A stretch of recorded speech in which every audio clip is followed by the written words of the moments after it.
আজকের লেসনটা নবম দশম শ্রেণীর 2 অধ্যায়ের একটা সৃজনশীল অঙ্ক। এটা এসএসসি পরীক্ষায় আসার মতো একটা অঙ্ক। তাহলে দেখো, তোমরা প্রশ্নটা আগে দেখো। প্রশ্নটা কি বললো? সার্বিক set U equal to X colon X epsilon N X square less than 50। এরপরে এ আছে এক্স এপসিলন এন কোলন মৌলিক সংখ্যা, এক্সটা মৌলিক সংখ্যা এবং এক্স লেস দেন 8। বি সেটটা দেওয়া আছে 4, 5 এবং ফাংশন ওয়াই দেওয়া আছে 3y square minus y cube minus 1 y into y minus 1। এই আমাদের উদ্দীপক। ক নম্বরে কি বললো? ইউ কে তালিকা পদ্ধতিতে প্রকাশ করো। খ নম্বরে বললো উদ্দীপকের আলোকে প্রমাণ করো যে এ সংযোগ বি পূরক ইকুয়াল টু এ পূরক ছেদ বি পূরক। ক নম্বরে একটা প্রমাণ। আর গ নম্বরে প্রমাণ করো যে function 1/y equal to function 1 minus y। এই ছিল আমাদের প্রশ্নটা। তাহলে আমরা সমাধানে যাই। সমাধানে কি দেওয়া আছে? ইউ ইকুয়াল টু যেটা দেওয়া আছে সেটা আমরা লিখলাম। দেখো, এখানে n একটি স্বাভাবিক সংখ্যার সেট। তাহলে x ইন্টু 1 2 3 4 5 ডট ডট বসিয়ে পাই। আমরা যদি x এর মান 1 ধরি তাহলে x square equal to 1 square equal to 1 হবে। এটা কিন্তু 50 এর চাইতে ছোট। আমার কিন্তু শর্তটা পূরণ করলো। ইউ সেটের যে শর্তটা ছিল সেই শর্তটা কিন্তু পূরণ করলো। এই যে দেখো, এই যে x less than 50, sorry x square less than 50, x square less than 50 এই শর্তটা কিন্তু পূরণ করলো x এর মান 1 ধরলে।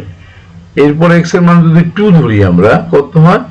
x square equal to 2 square equal to 4 less than 50। x equal যদি 3 ধরি তাহলে দেখো x square equal to 3 square 9 less than 50। এরপরে দেখো x এর মান যদি 4 ধরি তাহলে x square equal to 4 square 16 less than 50। এরপরে দেখো x ইকুয়াল টু 5 ধরলে x square equal to 5 square, that means 25 less than 50। x equal to 6 হলে x square equal to 6 square equal to 36 less than 50।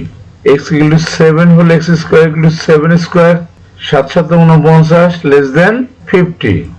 x equal to 8 ধরলে 8 square 8 8 64, এটা কিন্তু not less than 50। এটা কিন্তু not less than 50, এটা কিন্তু শর্তটা পূরণ করলো না। তাহলে শর্ত পূরণ করলো কে কে? 1 2 3 4 5 6 7 পর্যন্ত শর্ত পূরণ করছে। তাহলে আমাদের ইউটা হবে কি? সুতরাং x ইকুয়াল টু 1 2 3 4 5 6 7 হলে প্রদত্ত শর্ত সত্য হয়। তাইলে ইউনিয়ন সেটটা কি হবে? U equal to 1 2 3 4 5 6 7। এটাই কিন্তু ক নম্বরে আমাদেরকে চেয়েছিল।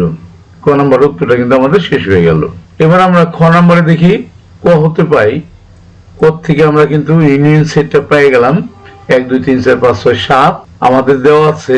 প্রশ্নের মধ্যে দেওয়া ছিল a ইকুয়াল টু, এটা দেওয়া ছিল আমাদের মৌলিক সংখ্যা x এর মান কিন্তু 8 এর চাইতে ছোট। মৌলিক সংখ্যা আমরা চিনি। মৌলিক সংখ্যাটা কি?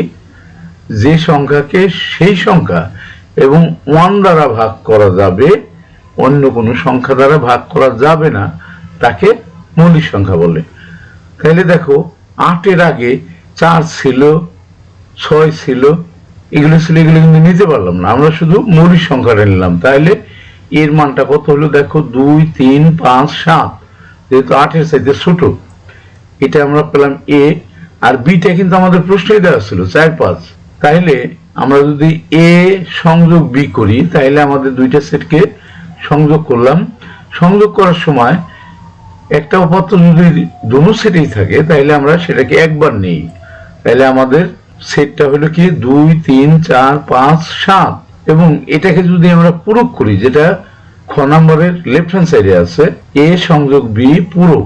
তাইলে পূরকটা করতে গেলে আমাদের ইউনিয়ন সেট থেকে এই সেটটাকে বাদ দিতে হবে। তাইলে ইউনিয়ন সেট বসালাম বিয়োগ এই এ সংযোগ বি 2 3 4 5 7। তাহলে এখানে যদি আমরা বাদ দেই ইউনিয়ন সেট থেকে এই উপাত্তগুলো, তাহলে আমাদের থাকে x1। আমাদের কিন্তু বাম পক্ষ x1 হয়ে গেল। এবার আমরা দেখব ডান পক্ষটা।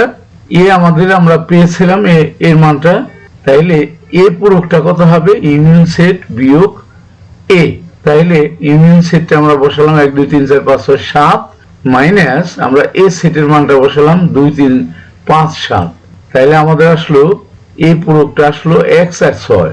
এরপরে বি পূরকটা ইউনিয়ন সেট থেকে কিন্তু আমরা বিটা বাদ দিলাম। তাহলে ইউনিয়ন সেট 1 2 3 4 5 6 7, সেখান থেকে বি ছিল আমাদের 4 5, সেটা বাদ দিলে আমাদের থাকে 1 2 3 6 7। এরপরে আমরা এই এ পূরক ছেদ বি পূরক, এটাই কিন্তু আমাদের ডান পক্ষে খ নম্বরের ডান পক্ষে এটাই কিন্তু চেয়েছিল। তাইলে এ পূরকে পেলাম আমরা x আর 6, ছেদ বি পূরকে পেলাম আমরা 1 2 3 6 7। এটা যদি ছেদ করি, ছেদ মানে কমন, তাহলে দেখো এখানে 1 আছে, এখানে 1 আছে, এখানে 6 আছে, এখানে 6 আছে, এখানে 4 আছে কিন্তু এই পাশে কিন্তু নাই। তাহলে কমনটা আমাদের নিতে হবে 1 আর 6। আমাদের কিন্তু বাম পাশটা বের হয়েছিল x 6, ডান পাশটাও কিন্তু বের হলো x 6। তাহলে আমাদের কি হলো? সুতরাং এ সংযোগ বি পূরক সমান সমান এ পূরক ছেদ বি পূরক প্রমাণিত কিন্তু আমাদের হয়ে গেল। খ নাম্বারটা হয়ে গেল। এবার আমরা গ নাম্বারে যাব।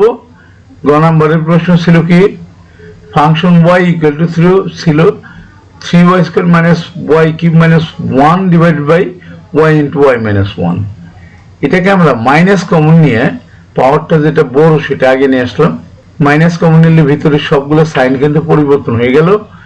এখানেও নিচেও আমরা মাইনাস কমন নিলাম, তাইলে নিচের 1টা মাইনাস 1টা প্লাস হয়ে আগে আসলো, ওয়াইটা কিন্তু মাইনাস হয়ে পরে বসলো। তাহলে এই মাইনাস মাইনাস যদি আমরা কেটে দেই তাহলে আমাদের থাকে কি? উপরে থাকে y cube minus 3y square plus 1 আর নিচে থাকে y ইন্টু 1 মাইনাস y। এখন আমরা আমাদের যেটা প্রমাণ করতে বলছে যে function 1 by y equal to function 1 minus y। তাহলে প্রথমে আমরা ফাংশন 1 বাই yটা বের করব। তাহলে y এর জায়গায় যেখানে y ছিল সেখানে আমরা 1 বাই y বসালাম এবং পাওয়ারগুলো কিন্তু সেম রাখলাম। দেখো y কিউব ছিল, তাহলে 1 by y whole cube minus 3y square ছিল 3 1 by y whole square plus 1, নিচে y ছিল তার পরিবর্তে 1 বাই y, এখানে 1 মাইনাস y ছিল তার পরিবর্তে 1 বাই y। এবার আমরা ব্র্যাকেটটা উঠিয়ে দিলাম। দেখো কিউব করলে পরে 1 রে কিউব করলে 1ই থাকবে, y কিউব মাইনাস এই 3টা উপরে গেল 3 বাই y স্কয়ার প্লাস 1 আর নিচে আমরা কি করলাম? ব্র্যাকেটের ভিতরে লসাগু করলাম, লসাগু y হলো আর আস্ত সংখ্যা লসাগু দ্বারা গুণ y মাইনাস 1। এরপরে দেখো আমরা উপরের ভগ্নাংশটা লসাগু করলাম। ভগ্নাংশের মধ্যে যদি পাওয়ার থাকে, যেটা পাওয়ার বড় সেটা কিন্তু লসাগু হয়। তাহলে y কিউব হলো লসাগু, হর দ্বারা ভাগ লব দ্বারা গুণ, এই y কিউব দিয়ে y কিউবকে ভাগ করলে কাটাকাটি গিয়ে 1 থাকে, 1 দিয়ে লবকে গুণ করলে 1 অক্ষে 1 হয়। এবার y স্কয়ার দিয়ে y কিউবকে ভাগ করলে আমাদের হাতে থাকবে y, y দিয়ে 3 কে গুণ করলে হবে 3y আর আস্থা সংখ্যা লসাগু দ্বারা গুণ 1 কে যদি আমরা y কিউব দিয়ে গুণ করি তাহলে y কিউব, এটা কিন্তু প্লাস। এরপর দেখো নিচে আমরা এই নিচের যে হর দুইটা y আর y দিয়ে গুণ করলে y স্কয়ার হয় আর উপরে যেটা লব ছিল y মাইনাস 1 তাকে 1 দিয়ে গুণ করলে y মাইনাস 1 থাকলো। এবার দেখো ডবল ভগ্নাংশ, উপরের ভগ্নাংশকে আমরা ঠিক রাখলাম। উপরের ভগ্নাংশকে ঠিক রাখলে আমাদের নিচেরটা গুণ চিহ্ন দিয়ে উল্টাই দিলাম, y স্কয়ার নিচে গেল আর y স্কয়ারটা উপরে গেল, y মাইনাস 1টা নিচে গেল। এবার যদি আমরা কেটে দেই তাহলে এখানে কিন্তু নিচে থাকে y থাকলো, তাহলে কিন্তু আমাদের কি হলো? 1 minus 3y plus y cube আর নিচে থাকলো y ইন্টু y মাইনাস 1। আবার আমরা ধরলাম ফাংশন y ইকুয়াল টু কি ছিল? y cube minus 3y square plus 1 divide by y into y minus 1 minus y। এখানে আমরা সুতরাং ফাংশন 1 মাইনাস y যেটা ডান পক্ষে ছিল সেটা যদি বসাই, যেখানে y আছে সেখানে আমরা 1 মাইনাস y বসালাম হোল কিউব, তারপরে y এর জায়গায় 1 minus y whole square plus 1, নিচে y এর জায়গায় 1 মাইনাস 1, এরপরে সেকেন্ড ব্র্যাকেট দিলাম, 1 মাইনাস y এর জায়গায় 1 মাইনাস 1 ব্র্যাকেটের মধ্যে রাখলাম যেহেতু ব্র্যাকেটের আগে একটা মাইনাস আছে। এরপর দেখো এই মাইনাস হোল কিউবের সূত্র পেলাম a cube minus 3a square b plus 3ab² minus B cube, এরপরে 3 রাখলাম ভিতরে, a মাইনাস বি হোল স্কয়ারের সূত্র পেলাম a square minus 2ab plus B square plus 1, আর নিচে আমরা কি করলাম 1 মাইনাস ওয়াই, আর এই ব্র্যাকেটটা উঠিয়ে দিলাম। ব্র্যাকেটের আগে মাইনাস থাকার কারণে 1টা মাইনাস হলো, আর মাইনাস হচ্ছে প্লাস, ওয়াইটা প্লাস হলো। এই প্লাস 1 আর মাইনাস 1 আমরা কেটে দিলাম, থাকলো কি ওয়াই, ওয়াইটাকে প্রথমে লিখলাম 1 মাইনাস ওয়াই, আর নিচে কি থাকলো, আমরা এই 1 কে কিউব করলে 1 থাকে, এই যে 3y minus 3y plus 3y² minus Y cube, এরপরে 3 দিয়ে গুণ করে যদি ব্র্যাকেটটা উঠাই 3 অক্ষে 3 মাইনাস প্লাস 3 গুণে 6y প্লাস মাইনাস 3y², তাহলে এই মাইনাস 3y² আর প্লাস 3y² কেটে দিলাম। এরপরে দেখো y কিউব, এই যে মাইনাস y কিউব প্রথমে লিখলাম, এরপরে দেখো 6টা y থেকে মাইনাসের 3টা চলে গেলে প্লাসের 3টা থাকে, আর এখানে প্লাসের সংখ্যা আছে 1 আর 1 2, মাইনাসের সংখ্যা আছে 3, তাইলে বিয়োগ করলে -1 থাকে, মাইনাসেরটা বড়, মাইনাসের সাইনটা রইল। কিন্তু এবার আমরা উপর নিচে মাইনাসটা কমন নেব, এখানে মাইনাস কমন নিলে ভিতরের সাইনগুলো পরিবর্তন হয়ে গেল, আর নিচেও যদি মাইনাস কমন নেই তাইলে এই -1টা পড়ে গেল, আর মাইনাস হচ্ছে প্লাস ওয়াইটা আগে আসলো, এই মাইনাস আর এই মাইনাস কেটে দিলাম, থাকলো কি আমাদের Y cube minus 3y plus 1, আর নিচে থাকলো y ইন্টু ওয়াই মাইনাস 1। এটাই কিন্তু আমাদের লেফট হ্যান্ড সাইডে বের হয়েছিল।